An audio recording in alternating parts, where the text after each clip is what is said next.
All right, here we go. I'm going to admit all.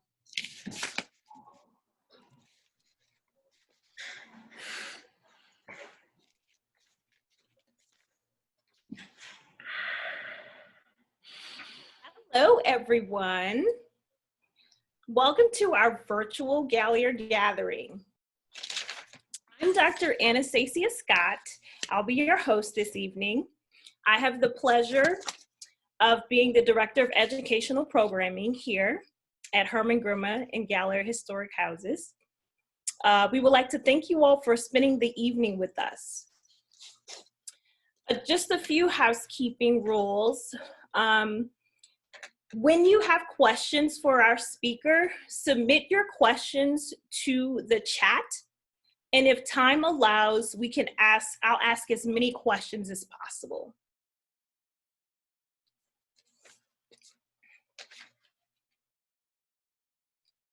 So just a little background on who we are as a museum. Our mission is to preserve, maintain, and complete the restoration of the Hermann-Grima and Gallier historic houses. We also interpret their place and contribution to the culture of New Orleans and to educate visitors about the history of New Orleans and its population during the periods 1830 to 1880, as well as interpreting the house as it was used by the Christian Women's Exchange from 1924 to 1970. And so the Gallier Gatherings is a monthly series, a lecture series seeking to educate local visitors about the history, art, and culture of New Orleans and the surrounding Gulf South area. Many of our topics range in scope, but ultimately they tie back to the history of the houses in some form or fashion. The Gallier Gatherings will be virtual experiences for the foreseeable future. So keep an eye out for our social media pages for updates. For this talk, it directly relates to a room in Hermann-Grima House called the Cabinet, which is French for closet. And this room was a multi-purpose room, and it was once used as a sick room or a quarantine room. For our 19th century members of the family that fell ill. New Orleans was prone to reoccurring epidemics related to yellow fever in the 19th century. So the family and their contemporaries would be used to death at the hands of an epidemic. A lack of medical knowledge regarding the spread of yellow fever and sanitation made New Orleans a dangerous place to live, especially during the summer. So we now know that yellow fever was spread by female mosquitoes, but back then that lack of medical knowledge was critical to them creating these quarantine rooms in these 19th century homes.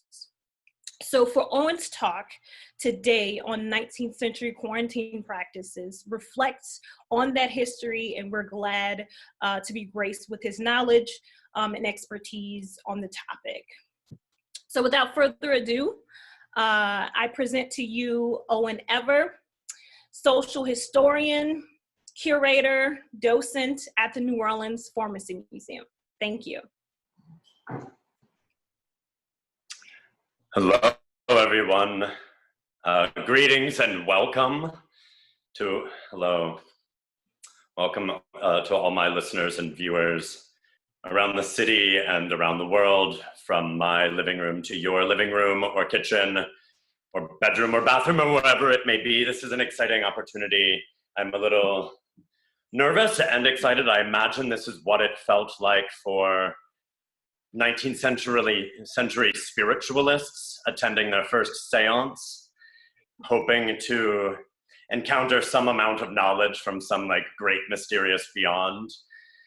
Turns out they were just presaging Zoom. If only they could see us now. Thank you for the introduction. Just a little bit of expectations management. Obviously, the impetus for this lecture, this talk this evening, is the current pandemic that we are all experiencing that is affecting our lives and our livelihood at the time, which is why we are doing this virtually and not together, which I wish we were all together sometime. Someday we will be. I just want to be clear that I'm not giving or sharing any real perspective about COVID-19. I'm not really in a place to offer that perspective. I, like you, am dealing every day with the confusion of our circumstances. And as I was researching and writing this presentation, I admit that I, on numerous occasions, wondered about the relevance of offering historical insight. And I landed on the fact that for me personally, and hopefully for you as well, finding similarities, historic recurrences, parallels, knowing what people in the past have endured, have survived, is actually really reassuring for me. It's a nice balm on my anxiety. So hopefully it will be that for you. What I am offering this evening is some rudimentary perspective, some historical context, a bit of reflection, maybe even a little bit of optimism thrown in there at the end, as medical knowledge has remarkably progressed over time. We know so much more than we used to know, and that is reassuring. Also, just some momentary distraction, even if that's all it is. I can't offer a cure to our present situation, but I can give us something to do. And I think that that is really significant in these times, in these very uncertain times, that we can know for certain on this day at 6 p.m., April 8th, 2020, we came together collectively across time and space and shared this experience. Just as we can know that in April 28, 1878, a 25-year-old clerk named Edwin Jennings wrote a letter to his uncle in Little Rock stating, "We are in a pretty bad fix, and the fever has become so general that it is impossible to go to any portion of the city without finding it. In some places where the existence is greater, barricades have been built across streets to prevent wagons from passing in order to not disturb the sick. Shavings have been placed on the streets and car tracks and in the infected places from banquet to banquet in order to deaden the sound of passing vehicles. It is a great deal worse than the people are aware of. The doctors are run to death, and I hear of some who have been compelled to refuse to attend new cases. The fever is all around where I live and just next door." So I'm about to open up my slideshow, which means you'll no longer be able to see me. You'll be left with the dulcet timbre of my voice. So I encourage you to treat this like a radio program or a podcast and sit back, take off your shoes, pour a glass of wine or tea, be comfortable. I will be very excited to find out later what odd activity you got up to while I talked about, typhus and yellow fever. I encourage you to arrange tchotchkes or chopped broccoli or whatever it is.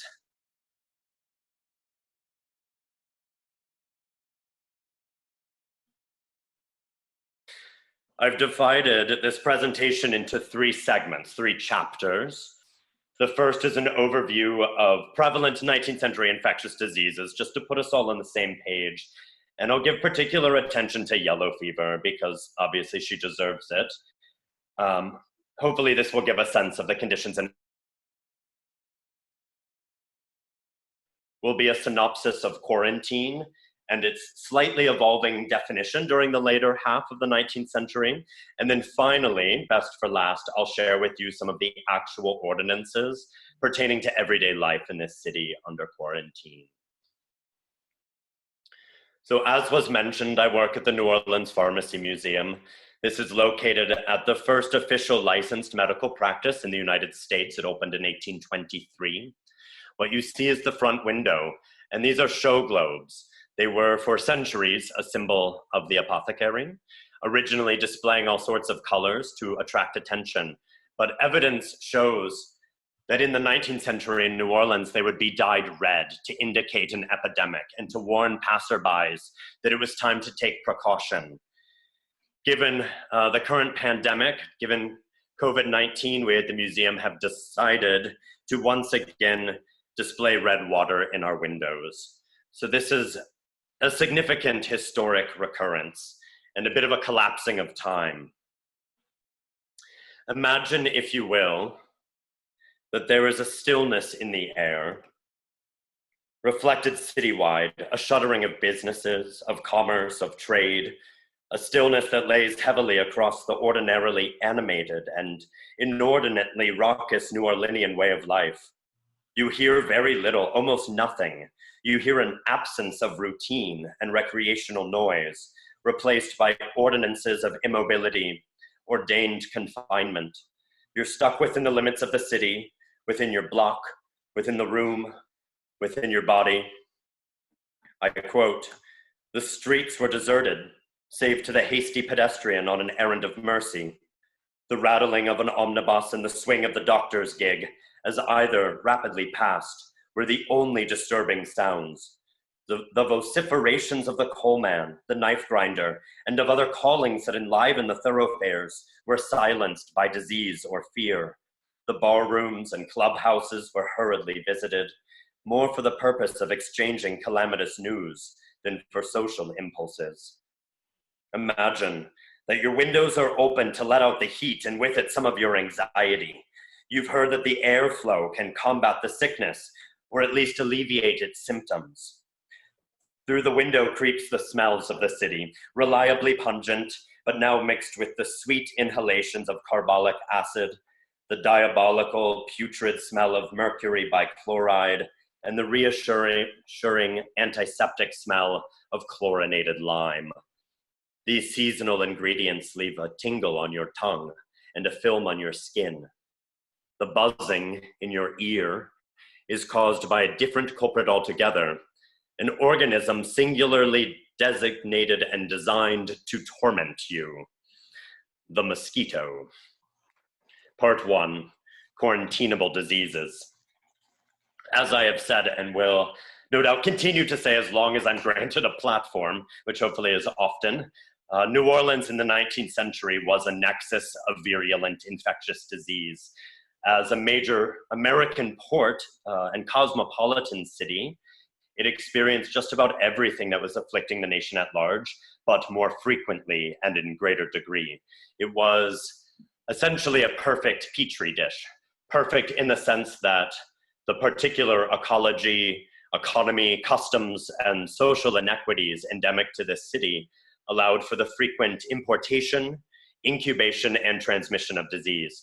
So frequent and recurring were the epidemics here that the city was morbidly described as the necropolis of the South, or my favorite, the wet grave. This improbable yet beloved city in the swamp was at the center of international geopolitics and global epidemiology. Each of the diseases listed here, cholera, yellow fever, smallpox, typhus, leprosy, and plague, each reflect the transformations that were occurring locally and nationally and globally, which are immigration, territorial expansion, and industrialization. And each of them reflect the anxieties attributed to these transformations. As such, they played significant roles in the development of public health reform. Cholera, to begin, is a bacterial infection and essentially the world's greatest pooping disease. Second to dysentery, but it definitely takes the prize. It was prevalent in industrializing cities that had overcrowded sectors lacking in adequate or any wastewater management systems. Because the people in these communities had little to no economic status, the disease itself was attributed to poverty, as was crime and drunkenness and disorder. Later, in the progressive era, improvements in sewage systems and the development of public bathhouses were simultaneous attempts to eradicate the vulgar and animalistic qualities of the great unwashed. Typhus, also known as ship fever, is an infectious disease transmitted by lice, ticks, and fleas. A 19th century Senate report identified the cause of typhus as being a poisonous vapor particular to ships, which is made of a combination of the decomposition of bodily excretions and moisture from perspiration and breath. While New Orleans absolutely had its fair share of sailors, typhus actually had a rather low morbidity and mortality rate in Louisiana in comparison to cholera and yellow fever, which I suppose isn't saying very much. And yet, it was considered to be a great scourge. This is because of its abiding association with immigrant populations who were visibly present in the day-to-day life. In 1859, the president of the State Board of Health wrote, "It will be remembered that the institution of quarantine was resorted to as part only of a system of preventative measure, by which it was ardently hoped that the scourge of yellow fever, together with ship fever and cholera, might be excluded from our state.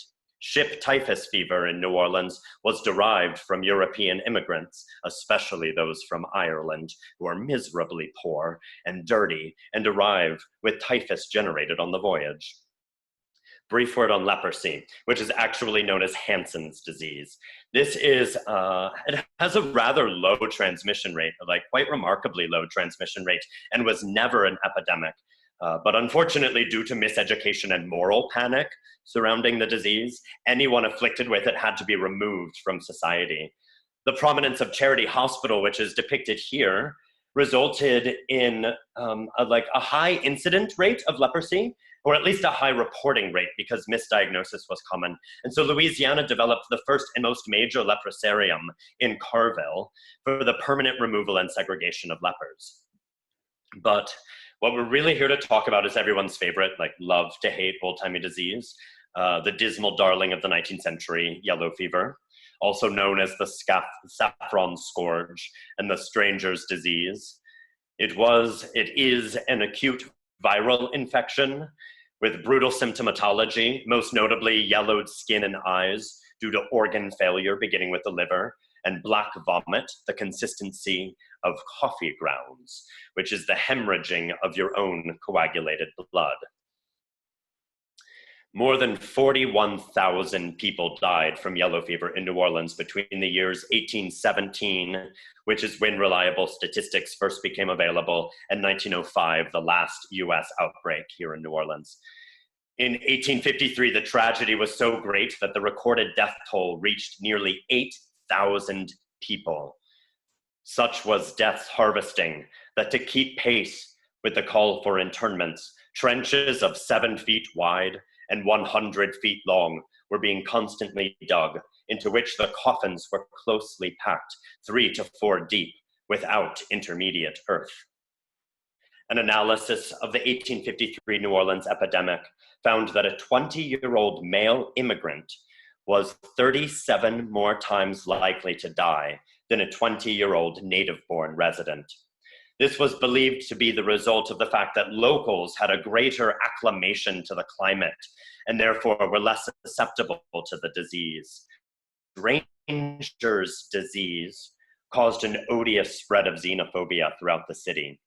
In actuality, New Orleans was on the receiving end of global mass migration, the result of war and famine and displacement abroad, increasing the population by 100,000 people in almost 20 years, meaning the statistics were relatively proportional to the demographics of the city. You'll see there was a lull in the disease, a relatively yellow-free period between 1860 and 65 due to enforced embargoes and sanitation measures during Union occupation. Subsequent and significant death tolls corresponded with the end of the Civil War and again with the end of Reconstruction, 2 moments of social upheaval. In 1878, New Orleans lost approximately 4,000 lives. A total of 13,000 deaths were recorded in the Mississippi Valley. During this widespread epidemic, the disease was observed crossing socioeconomic, ethnic, and geographic barriers. This resulted in the implementation of stricter quarantine measures. This image here is of a member of the Howard Association, which was a critical volunteer-based healthcare organization in New Orleans. During epidemics, the city was divided into 14 fever districts, to which medical personnel would be dispatched for at-home care. Within each district, a slate would be located on which individuals were required to report instances of fever. Dr. Erasmus Fenner, writing in 1853, reflected, "There is, perhaps, no place in the world where more charitable service is done by the medical profession than in New Orleans. But I am sorry to add that I know of no place where these benevolent services are more lightly appreciated than here." Because of the state of knowledge regarding yellow fever care, and because there was no means of eradicating the disease, treatment methodologies ranged from spiritual to nutritional to cultural. The French were frequently fed champagne and oysters, which is lovely, a little zinc and then you die. Practically everyone received mercury, as it was considered to be the Samson of the materia medica, as well as some form of bloodletting in order to purge the body of the invasive toxin. The origin theories of yellow fever were just as varied and erroneous as the treatments. The prominent explanation was that yellow fever was miasmatic, the result of atmospheric influences, putrefaction, and fermentation. Essentially, if the conditions were right, yellow fever would appear. Conversely, many of the methods employed for dispelling yellow fever were intent on atmospheric conditions of the city. On one occasion, 400 rounds of cannon fire were shot into the air in hopes that it would cause such discordance of sound and such disruptance of the air that the miasma would spontaneously dissipate. Unfortunately, as I'm sure you can imagine, not only did this not put an end to the disease, many, in fact, succumbed to heart attacks and to cannon fire.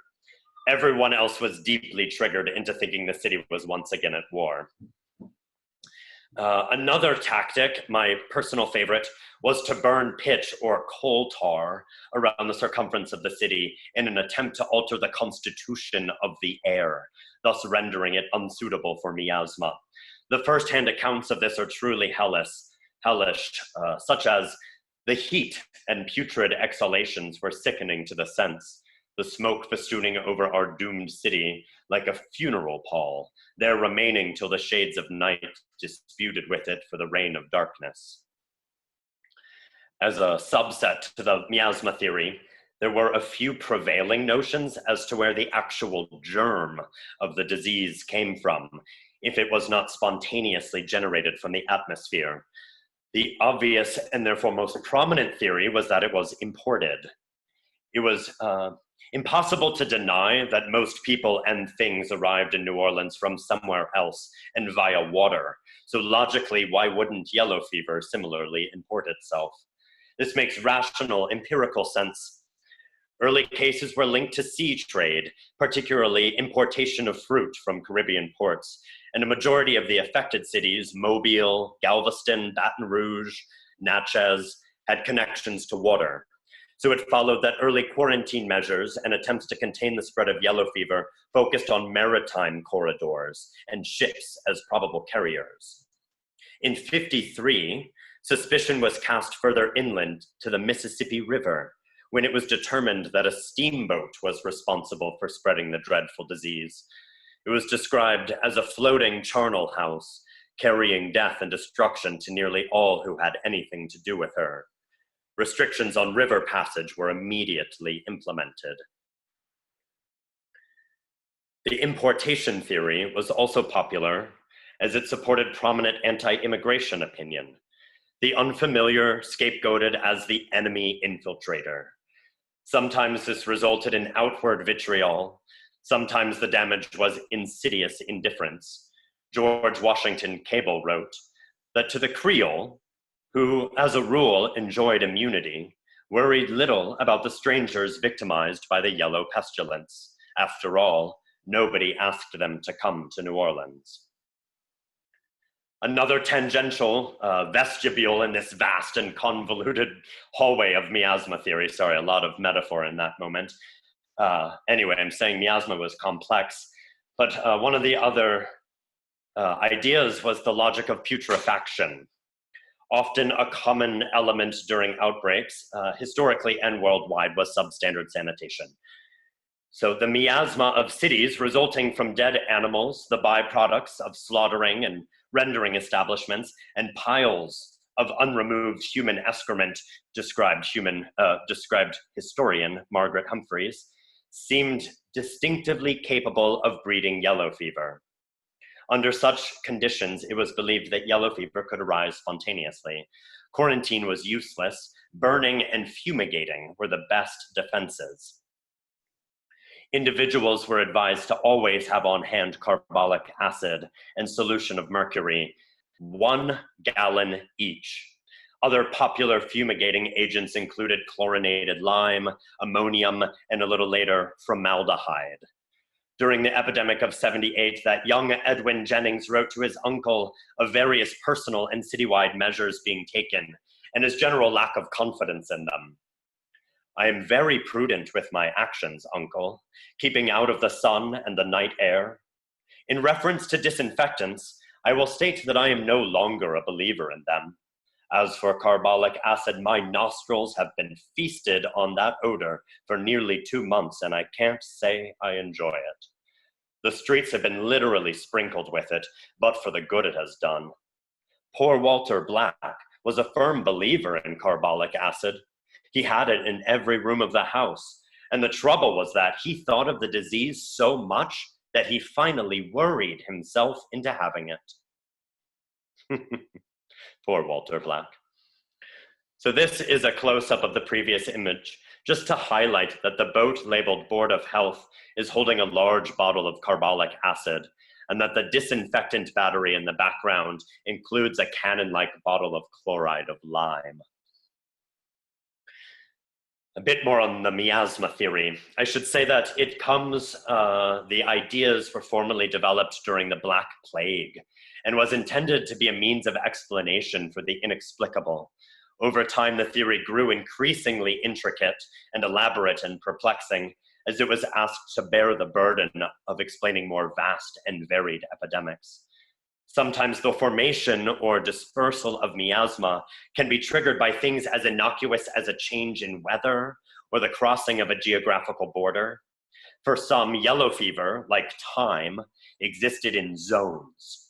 Some towns in the Gulf South felt so confident in their location and the purity of their atmosphere that they would refuse to establish quarantine measures despite pervasive outbreaks in surrounding areas.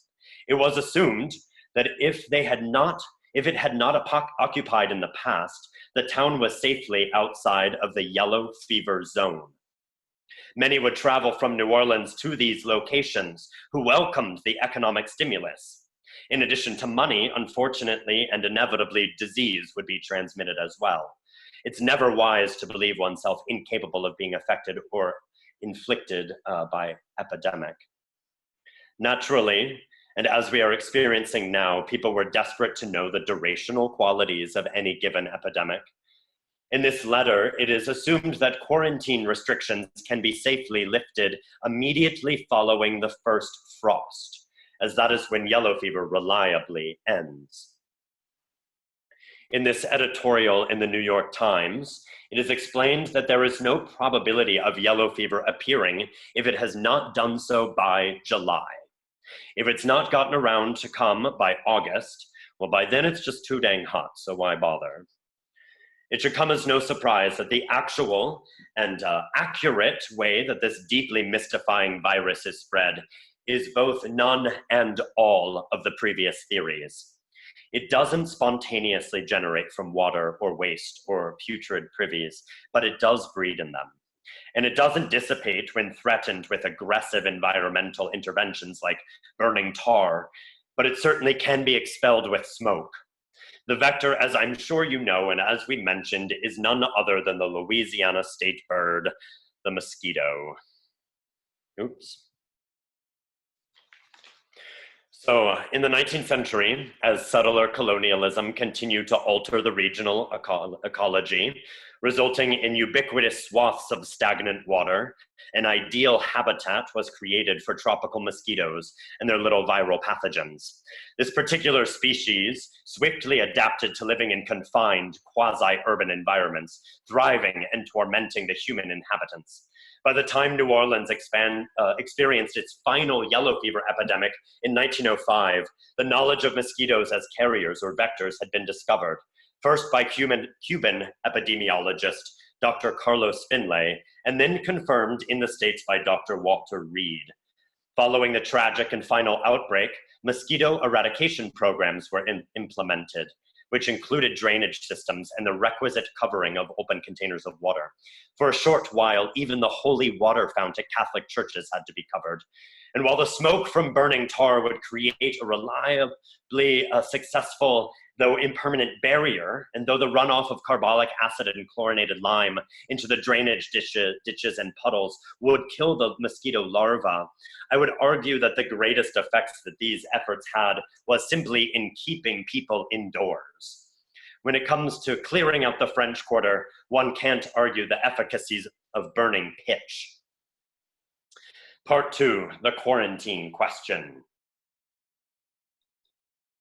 So like miasma theory, and also dating back to the plague years, the concept of quarantine in and of itself comes from the 14th century Italy and refers to the number of days a ship had to isolate, which is 40 days. The actual idea of isolation, particularly self-isolation, far precedes this. The popularity of quarantine as a preventative measure is due to the overt correlation between seafaring and disease spreading, an attribute of miasmatic theory that would continue to propagate over the next few centuries and spread, like empire, to the continents and colonies and cultures.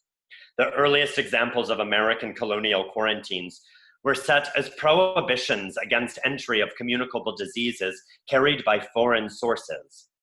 Ironically, these applied not just to foreign vessels, but were also used to curtail the mobility of native peoples whose communities were being decimated by the arrival of smallpox. By the 19th century, the legal definition of quarantine was the existence of a line around an infected territory beyond which limits no person and no goods may pass until sufficient time has elapsed. Popular in Louisiana was the early 19th century French method of cordon sanitaire, corralling yellow fever via restricted travel and the creation of barriers around prohibited areas. Essentially, the 19th century update to the old tradition is two key concepts: geographic boundaries and armed, deputized deterrence.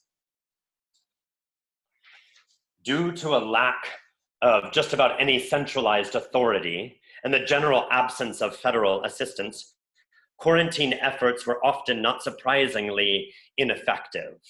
Essentially, anything other than literally keeping ships at bay was seen as impractical and useless. In 78, despite a raging and virulent epidemic, one doctor was quoted in the Memphis Daily Appeal as believing that it would be as rational as a yellow fever quarantine on the North Pole.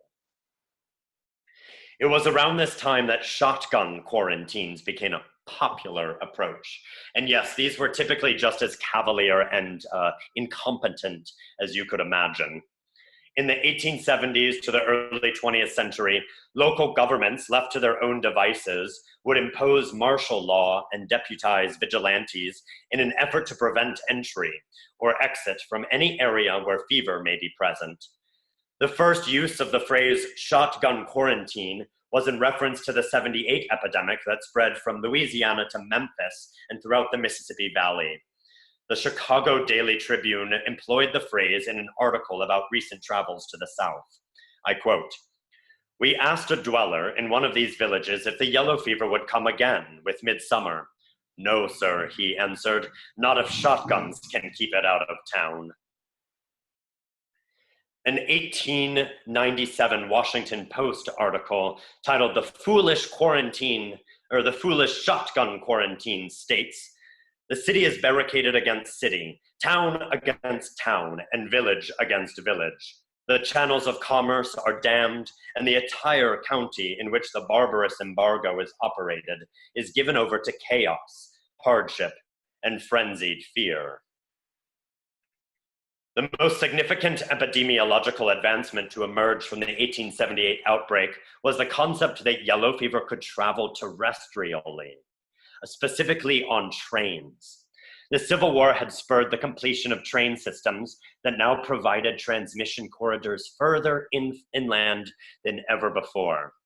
Though there was clear evidence that infection could travel and had begun to exploit the railroad as a line of transmission, the acceptance and interpretations of this fact varied. Many small rail towns that sought quarantine measures were ridiculed as being backwards and fearful of progress. In other localities, trains were kept from stopping and passengers were kept from disembarking. An Atlantic headline read, "Shotguns keep the trains on the move." This fear of train commuters created a new population of internally displaced persons. Some cities, including Atlanta and Nashville, invited refugees to come, provided that they could get through the shotgun quarantines along the way. Travelers at time could board special refugee trains and take them to these sanctuaries. The Louisiana Sanitary Code required that all persons suffering from a quarantinable disease should be isolated until no longer capable of transmitting the disease to other, under observation for a period of time as may be necessary to demonstrate their freedom from the disease. It further states, "No common carrier shall accept for transportation any person suffering with a quarantinable disease, and are prohibited from selling tickets for passengers from quarantinable places to any point or place unquarantined." Naturally, it follows that detention camps became an essential component of quarantine measures. This illustration depicts the layout of a camp in Fontainebleau. According to regulations, persons will not be admitted into places in Louisiana outside of quarantine localities unless they hold a certificate from a disinfecting and detention camp, or unless they hold a certificate signed by a proper health officer showing that they have come from a northern, non-infected locality and have had their clothing and baggage disinfected on the day of arrival, not on departure. Here is a proposed camp schedule in which you get to fill in the times for yourself. In this context, the word tattoo on line J refers to a military tap, a type of bugle call, though I like to imagine that they were all getting daily tattoos out of boredom. It sometimes perhaps comes to that. Here is another camp scene from Memphis. So, when these travel restrictions were implemented, a singular way one could travel legally was by carrying a certificate of health. These immunity cards were given to persons who had previously experienced or had verifiably been exposed to yellow fever. The fact is that the South is suffering less from yellow fever than from the course of barbarous shotgun quarantine, a system which is notoriously inefficient as regards to the protection of human life, and which is potent only to the destruction of commerce and the paralysis of civilization, wrote the Washington Post in 1898. It is more probable that, so long as the states retain control of quarantine, the hideous performance of 1897 and 1898 will be repeated with each fresh visitation of the disease. In 1905, the American Medical Association condemned the shotgun quarantine. All right, part 3, acts of quarantine. So, the disastrous yellow fever epidemic of 1853, of which I have mentioned quite proficiently, it instigated the creation of the Sanitary Commission of New Orleans, which established a board of health composed of 9 citizens selected in reference for their known zeal in favor of a quarantine system. This board gave advice regarding drainage, sanitation, and was responsible for the collection of epidemiological data concerning concerning climatology and mortality. The sanitation laws were designated to be instituted in parallel to the passage of a quarantine. In total, it is an impossible number of guidelines, proving how easy in the face of an epidemic everything becomes suspicious, leaving all activity subject to micromanagement. Some of these guidelines include: no person shall commit a nuisance in any public street, square, or other place whereby the purity of the atmosphere is liable to suffer. All articles of mail, including newspapers, must be sufficiently disinfected with liquid or vapor. Parents shall inform principals of schools attended by their children of any contagious disease occurring in their families. The act mandated that any person found in violation of quarantine measure shall be guilty of a misdemeanor, punishable by a fine and imprisonment, as at the discretion of the court. The following is a sample of quarantine regulations, many of which leave me astonished to consider what was permissible in times not afflicted by sickness. Hereby, any proprietor of a hotel or boarding house kept in this city and capable of accommodating more than 75 boarders or lodgers shall keep a cart well covered and so constructed as to be capable of carrying off all the slops and offals from said hotels, as well as the sewage from their water closets and privies, without emitting an offensive odor. Failure to do so every night, each and every proprietor so offending shall be liable to pay a fine of $100 for the use of the city. It shall be the duty of the proprietor of each hotel or boarding house to cause all such slops, offals, and sewage to be removed in a cart and emptied into the Mississippi River every night between the hours of 11 o'clock p.m. and 3 o'clock a.m. The ordinary refuse and sweepings from stores, dwelling houses, and other tenements and kitchen offal shall be deposited in suitable receptacles and be placed on the outset of the banquettes, conveniently for removal by the offal carts. Such deposit should be made no earlier than 3 o'clock a.m. and no later than 7 o'clock a.m. So take out your garbage between 3 a.m. and 7 a.m. As you can see in this New York Times article, they were clearly obsessed with us during epidemics. I don't know if you saw my appearance in the recent New York Times, just a little promotion I'll show you afterwards. So this article published in 1886 states, shrimps were being thrown overboard daily and were washed in by the tide and rotted. The wind was in a direction to blow the polluted air through the houses.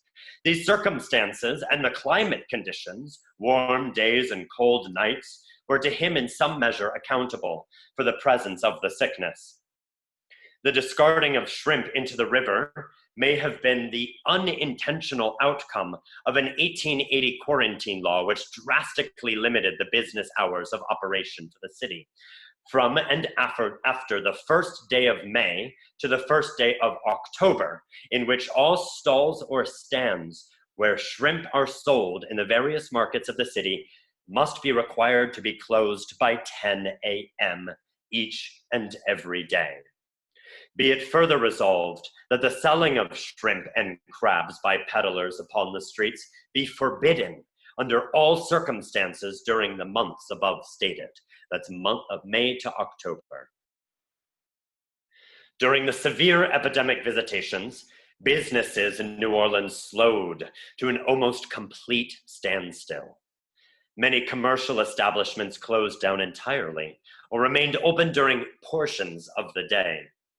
The editor of the New Orleans Bee commented in 1858, "Everyone is aware that the prevalence of yellow fever in our city is the chief drawback to our prosperity. That but for this haunting apprehension, our summer population would not be materially reduced, nor would the tide of business recede from our shores. This invariably resulted in severe economic distress among the laboring classes of the population. The more widespread the epidemic, the greater the destitution among the laboring poor. In 1878, it was estimated that at least 13,000 heads of households were unemployed in New Orleans. From them, there is no labor, no wages, no bread, nothing but death or starvation. And this condition must last at least 50 days or until first frost. That's from the Times-Picayune, September 12, 1878. Thomas Porchance, a New Orleans merchant, wrote to his Paris business associate in 1878, "The yellow fever epidemic panic has driven nearly all our customers away and caused a rigid quarantine to be enforced all around us, which must almost paralyze the general trade of New Orleans while it lasts." Furthermore, he echoed an incredibly familiar feeling. "At present, everything is excessively dull. The city seems dead, and no one knows what to do." For businesses, particularly those dealing in consumer goods, the rules were incredibly pedantic. "No person shall sell or offer for sale, in public or private, any blown, stale, decaying, putrid, rotten, or unwholesome meats, vegetables, fruits, tainted meats, or fish, or any impure or unsound food, or any drink liable to injurious to the health.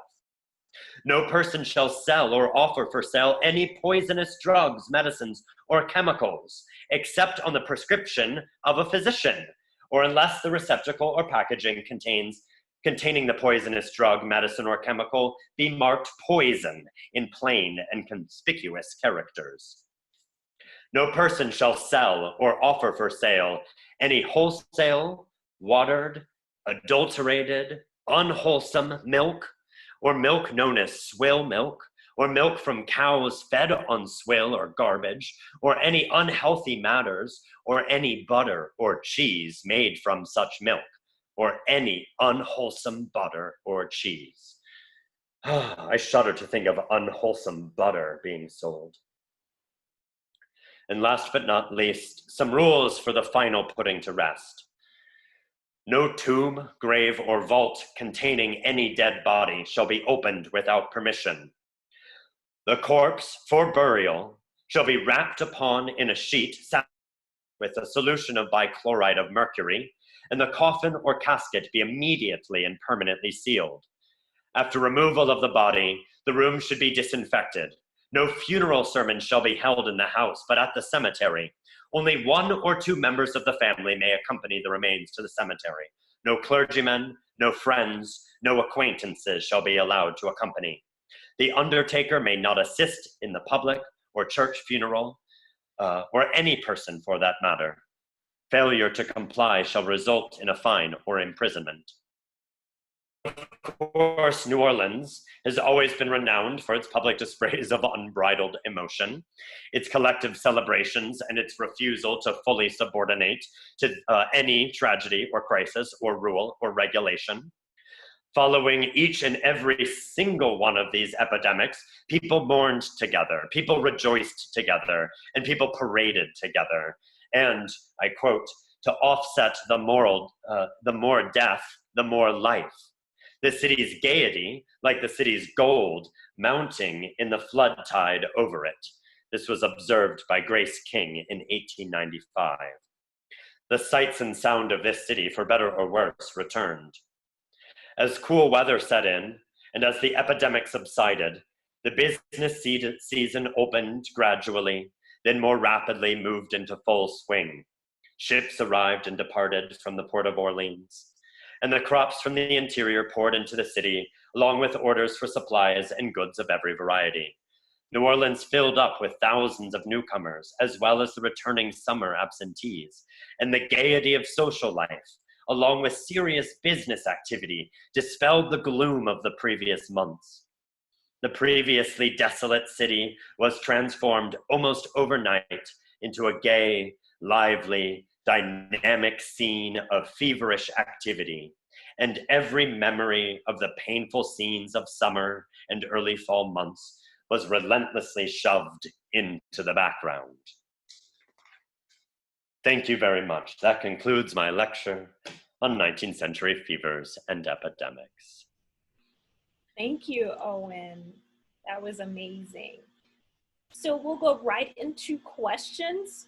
As a gentle reminder, if you have questions, you can submit them via the chat, and we can get to as many questions as possible within the time allotted. So we have our first question, Owen.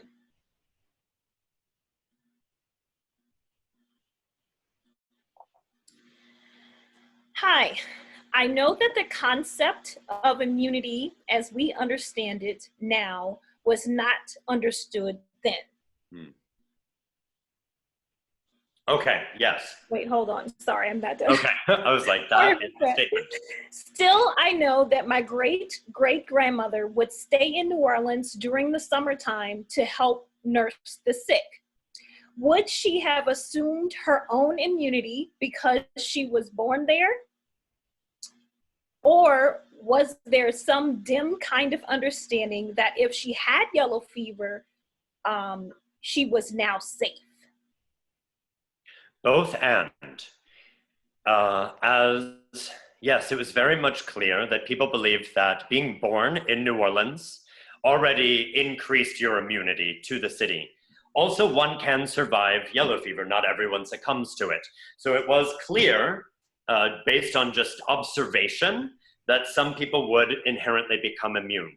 So it was believed that exposure decreased your likelihood, as well as simply being a New Orleanian, which meant that so many people in New Orleans were willing to commit to volunteer charitable care, which is remarkable because they believed themselves immune to the disease. Even though there were some people who were dispassionate and sort of thought like, let bygones be bygones, if you die, so be it. This shouldn't be an American city. It will continue to be like French Creole. Everyone, all the tourists will die. A lot of people actually believe that it was their duty as a local to provide care. So yeah, thank you to your grandmother. It's so important to remember that the history of disease also brings with it a history of radical structures of care, and that we continue to see that happening today. Hopefully that answered. The next question. So the next question, what were the early connections or early indications or evidence between, well, them recognizing the connections or early evidence between yellow fever and mosquitoes? Because I know that wasn't quite clear for a while. So were there any type of evidence of any early connections, like before it was medically made, solidified, what were maybe some early evidence that could give way to them making that connection? Right. I think the example of the burning tar is remarkable because that is an instance in which people are observing something but misinterpreting the data.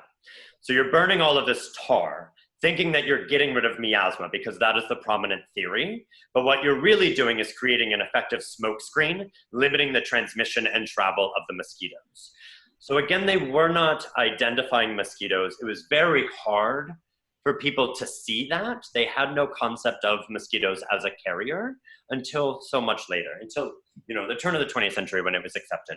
Part of the resistance to identifying that was the fact that there was a prominent theory at place, and it was the foundation of the entire medical industry. You see that it takes time for a paradigm shift, for people to accept that it isn't miasma that has to be scared away, it is in fact a mosquito. And you also see that a lot of people were mixing a lot of moralism into this whole scenario. So people were more likely to contract a disease if they slept in a negligee or with the windows open or just like susceptible to the vapors. But it was actually just the mosquitoes coming to them. But they thought it was like, you're wanton, everyone can see you, therefore you are making yourself susceptible. So I know there are not too many direct indicators that people were clued into mosquitoes. People were definitely hated mosquitoes, but it was sort of just considered part of was de rigueur for existing in New Orleans. You had to contend with the torment of mosquitoes, but that was all that it was. It was incredibly annoying, but it wasn't the disease. So, thank you. of course. Sorry, I rant. No, it's okay. Next question. Mm-hmm. Were there trends which emerged in real estate sector after the various quarantines? Trends in real estate sector. That I'd have to consult some of my documents, so I don't know. I know that one thing that would happen is after quarantine, life insurance agencies began to pop up because it suddenly became like a very profitable career path because everyone was so afraid of the quarantine measures and obviously the epidemics. So a lot of people would open life insurance businesses following quarantine measures. One thing I can speak to is the prevalence of people who could afford it buying real estate outside of the city. This we know for sure. Residents of the French Quarter, Creoles, would buy property outside of the city so that they could escape. I'm sure that there were increases or influxes of these sales after quarantine, because if you get trapped in the city and it's awful, you never want to have that happen again. It was, people had outside of the city residences to escape to. Thank you. Mm-hmm. Next question. You mentioned that in 1853, trenches were built. Do we know where these trenches were? They were in many places. They would, for one, they would be around the levees sometimes, just like right along where the river was, right at the levees. Some of them would be around or as close to the cemetery. If it's at the beginning of the 19th century, there are way fewer walls around the cemetery, so they would build trenches. Some of it was along in the industrial canals that existed. So up closer to Bayou St. John, up closer to the lake, they would build these trenches. But also it was just like, it was desperate and people would just dig down to the water table and then fill them. There aren't too many actual documents in terms of like diagramming where these were. There is just some firsthand accounts and some like narrative and memoir-based accounts of where these trenches were located. Thank you. Next question. Was the health official mentioned in the New York Times article the same Holt the cemetery is possibly named after? That is my assumption as well, and I didn't actually look into that, so that is something, I didn't open that tab on my screen, so I actually don't know, but that was my assumption as well, that it was named Dr. Holt. But good question, and way to catch that name. I appreciate knowing that people were paying attention as I'm alone in my living room. So thank you. Thank you. Next question. Was there any concept of neighboring states providing any support in terms of financial, medical, or humanitarian in the 1800s to help local efforts, or was New Orleans left to its own devices? There is absolutely evidence. The Howard Association, which I mentioned, which began in New Orleans and went up to Memphis, they published on occasion the receipts of their practice and just sort of like memoirs in relationship to their practice. And they have very detailed notes of all of the donations that would be sent in from elsewhere across the nation to New Orleans. New Orleans was not abandoned in these times. It's really remarkable. The Howard Association was a mutual aid society that reached out. Once there were train systems, the trains would be employed to bring goods in to the cities, even if passengers were not allowed. They were allowed to transport goods into the city for yellow fever care. Also, once telegrams became popular, all fees waived in terms of the use of telegrams all fees were waived for telegrams if it had to do with yellow fever care, which is a really remarkable sign of solidarity at large. So yeah, those can be found. You can see the records of what goods were donated throughout the 19th century. I can make that available somewhere. I don't know, via the internet. Thank you. Next question. What did 19th century New Orleans do when they were stuck at home during quarantine? Well, when I think about people in the past, I like to think that people are not dissimilar to us. People's diversions are going to be the same as our diversions. Obviously, there were a lot more handicrafts. People would participate in sewing and cooking and pickling. I've had the pleasure and the opportunity of spending a lot of time in the Gallier house as we worked on the play, The Uninvited. So just simply looking around the domestic space, you can see what tasks would be available. Maintaining the home in the 19th century was arduous and time-consuming. So just like us today, I'm sure that in the 19th century during quarantine, they're like, now's a time to organize the pantry and clean out the spices and like beat the rugs and all of these things. So, and then I'm sure people were singing and playing music. It's all of the diversions available to us except for anything related to a screen, basically. They weren't really watching movies. They were probably just praying. Next question. Go to the Gallier house and look around. I highly recommend it.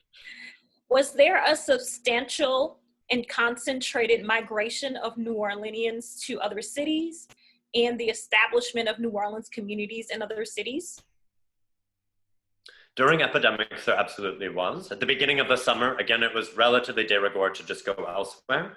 And especially once these shotgun quarantines became prevalent in and around New Orleans in the late 19th century, people tried to just leave. It was just too terrifying to be here and to be part of this. You also see then like large immigrant communities being formed upriver. A lot of that had to do with this anti-immigrant sentiment and this idea that like immigrants are going to be scapegoated, they're not going to be able to adequately access the same amounts of care necessarily, and so they need to sort of self-quarantine upriver, go establish their own communities. So that also happened. Yeah, a lot of immigrant-specific cultural enclaves were established outside of the city borders and boundaries. Thank you. Was there a spike in births after quarantine? You're thinking about contemporary analysis as well. I'm so curious what's going to happen after these stay-at-home orders. That I don't know. One of the things that the sanitation board had to do was to record deaths as well as births, but I haven't actually seen all of those numbers, so I'm not sure. I assume so. Like, let's be real. I want to see what like babies come 9 months out of after this experience. If anybody is into astrology, I want to know what sign that would be. Next question. Thank you. Of course. Thank you for these questions. Sure. Were there any natural remedies popular during that time? Natural remedies, as in like herbs and tonics and things of that nature? Yes, absolutely. Again, outside of, in parallel, and within the practice of the Howard Association, people were really focused on giving culturally specific methods. So that meant that if you were Irish, you would be seen by someone who was Irish. And if you were Haitian, you'd be seen by someone who was Haitian. If you were German, you'd be seen by someone who's German. Because cultural fluency is in and of itself a form of care. But then when it comes to actual plants, absolutely. I point to things like quinine, which is an ancient knowledge. It comes from the cinchona bark, the cinchona tree. It's indigenous to South America. It's an anti-malarial drug. It's used for fever reduction. That would be used in the 19th century for malaria, for yellow fever. It is still used today to mitigate. All sorts of like herbs and nutrition would be used to boost the immunity. Echinacea was available as well to get rid of pains. There were a lot of holistic practices.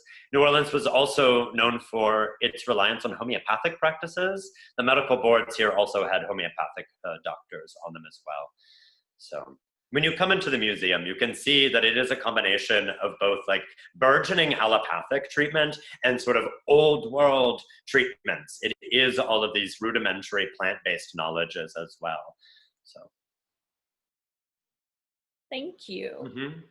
Another question, as it relates to the rich and affluent having doctors visit their homes versus going to the hospital, it makes me think of, were there any socioeconomic distinctions for like the detention quarantine camps? Yes, yeah, there absolutely were.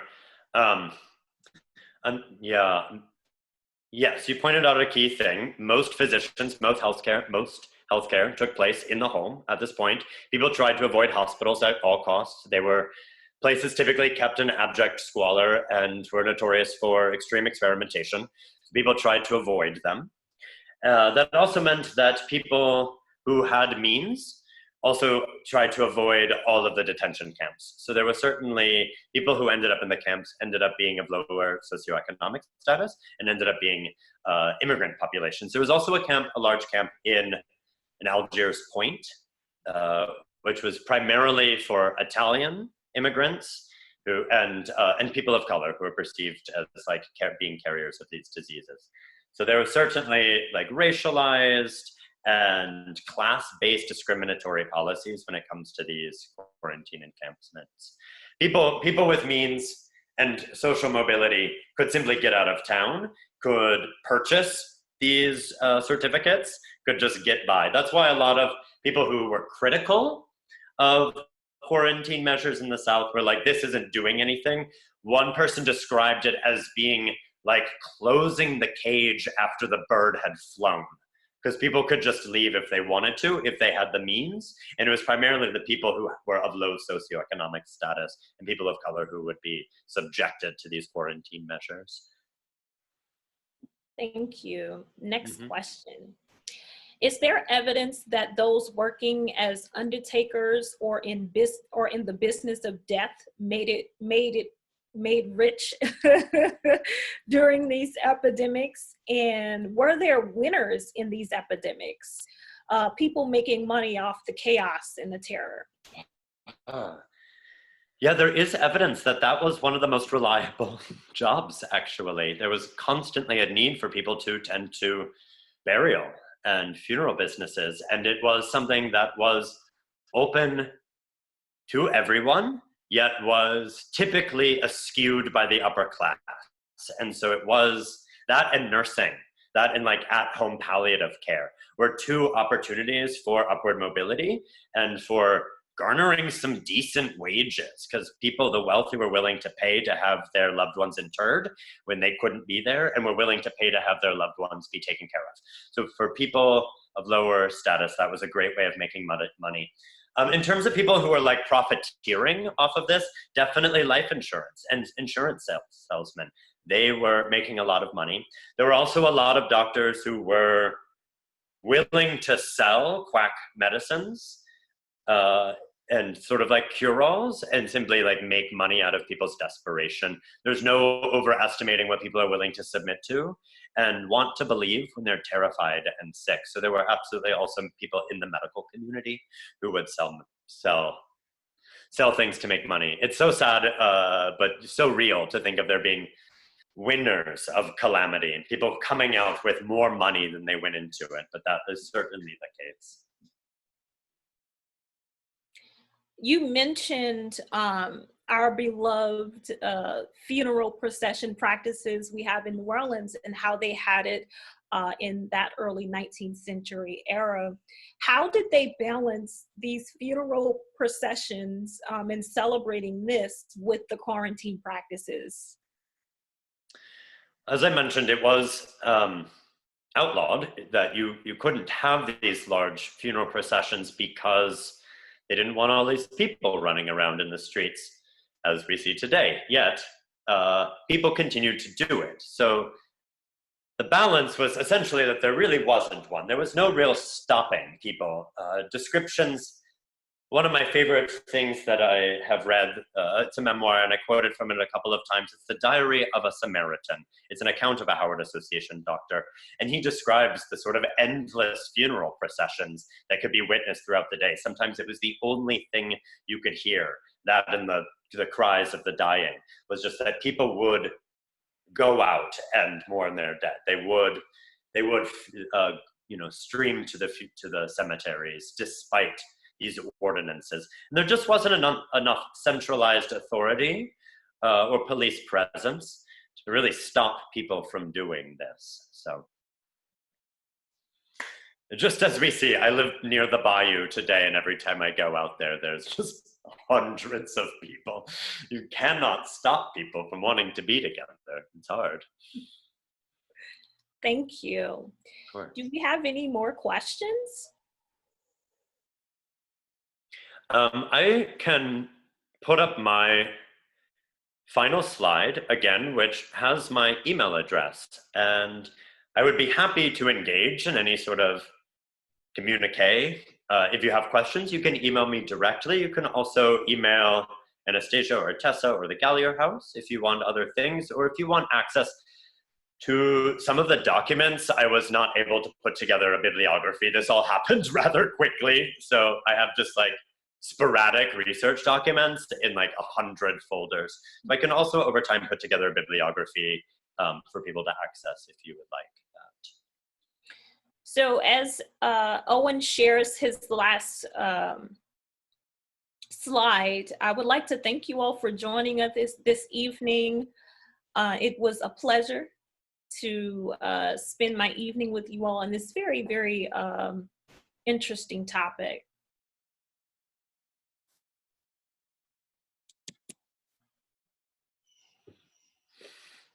And so if there aren't any further questions,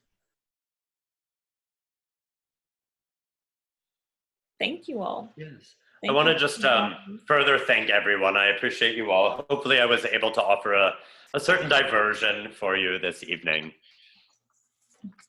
And so be on the lookout. We will continue our virtual gatherings here at Hermann-Grima and Gallier Historic Houses. So keep an eye out for our social media pages, and check out the New Orleans Pharmacy Museum as well for any updates if you're interested further. And of course, you can contact Owen directly. Thank you all and have a good night.